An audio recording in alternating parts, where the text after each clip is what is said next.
L'essence de la PNL, c'est la modélisation de l'excellence. Comment font ceux qui excellent dans une matière? En s'attachant à la structure de leurs compétences, au comment, on peut en fabriquer un modèle et l'enseigner. À l'inverse, on peut également dégager la structure d'un comportement limitant pour trouver des moyens de le changer. Cette structure s'appuie notamment sur les canaux sensoriels. Imaginons que vous ayez eu dans le passé une expérience traumatisante de prise de parole en public. Vous vous êtes retrouvé devant un large auditoire, vous avez bafouillé, vous avez eu l'impression d'être ridicule, la salle s'est petit à petit vidée pendant votre présentation, et maintenant, le simple fait d'évoquer une prise de parole devant un large public suffit à vous donner mal au ventre. Vous réagissez à un stimulus. On vous parle, par exemple, de prendre la parole en public, et immédiatement, vous avez une réponse, le mal de ventre. Rien ne se passe dans votre esprit pour provoquer ce mal de ventre. C'est vraiment une relation directe entre le stimulus et la réponse. Maintenant, essayons d'en faire l'expérience. Mettez en pause 1 minute la vidéo. Cherchez à provoquer une réaction à un stimulus en regardant par exemple une photo de vacances pour provoquer du plaisir ou en consultant votre agenda pour y retrouver le prochain rendez-vous qui vous angoisse. Quelque chose du genre, vous allez trouver. Observez alors comment, et je dis bien comment, pas pourquoi, mais comment, le sentiment ou l'émotion arrive. Faites cette petite expérience. Avez-vous observé quelque chose? C'est difficile sur soi-même. Voici un exemple de ce qui pourrait arriver. J'ai ici un jouet qui appartient à mon fils. Je le regarde et je ressens cet attachement qu'on a généralement pour son enfant. Mais ce n'est pas l'objet qui provoque le sentiment. Alors je cherche.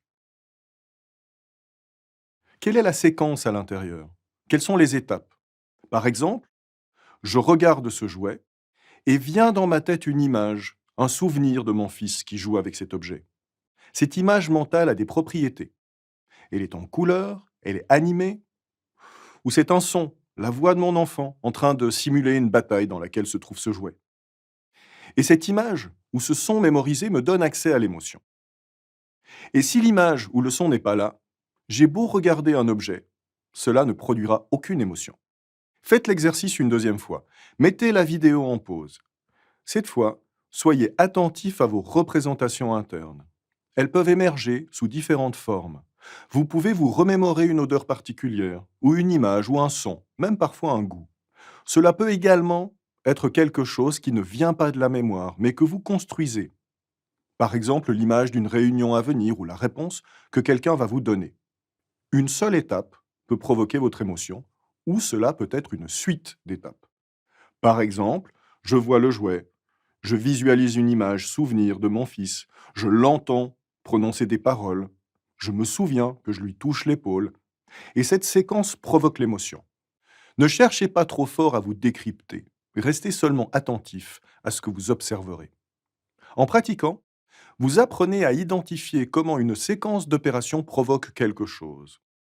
Et c'est un des fondements de la modélisation en PNL.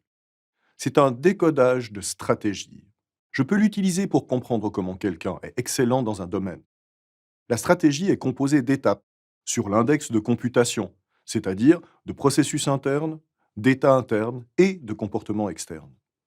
Si vous avez un ami qui est très bon en cuisine, comment fait-il pour interpréter une recette?